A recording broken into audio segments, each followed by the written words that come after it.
Ponte estava precisando de um resultado como esse, né, Edu? Até pela circunstância do jogo, enfrentando aí, para mim, uma das melhores equipes da competição, né? Em pontos perdidos, o Vila é o líder do campeonato, tem um jogo a menos ainda, né? Não tinha perdido na competição, tomado apenas 2 gols, e a Ponte foi lá e venceu.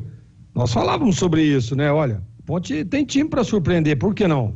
Tá jogando em casa, tá jogando ao lado do torcedor.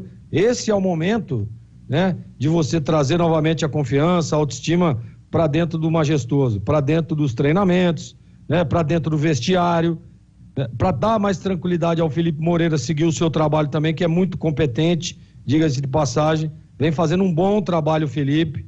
O Matheus Jesus falando, o Arthur já falou, hoje o Matheus Jesus falando também da familiarização com o esquema, com o treinador, com o trabalho diferente. Então isso é muito importante. E a Ponte mostrou hoje dentro de campo, porque para mim fez um jogo, apesar dos números favorecerem o Vila, o que vale é criar oportunidades, o que vale é fazer gol. E a Ponte foi lá e fez.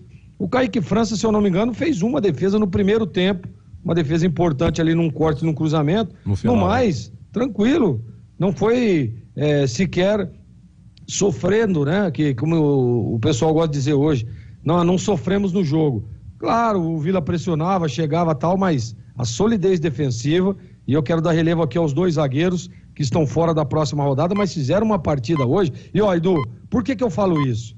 Porque o Matheus Silva, ele tomou um cartão aos 5 minutos de jogo. 5. E o Fábio Sanches também tomou um cartão no intervalo, no primeiro tempo.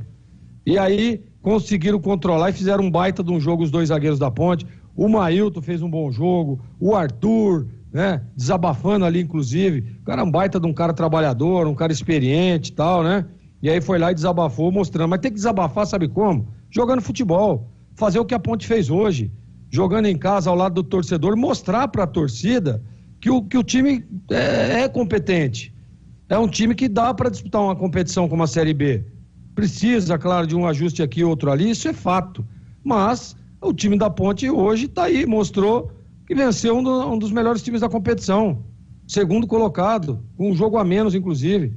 Então, Edu, gostei da vitória, gostei das mexidas, gostei da estratégia de jogo do Felipe, mais uma vez, colocando o time para cima, sem medo do time adversário, né? Em alguns momentos que a Ponte foi pressionada ali pelo Vila, mostrando uma solidez defensiva, as linhas muito próximas. Então, partida muito contundente e parabéns a todos os envolvidos, porque foi uma vitória muito, mas muito importante para a sequência da Ponte, Edu.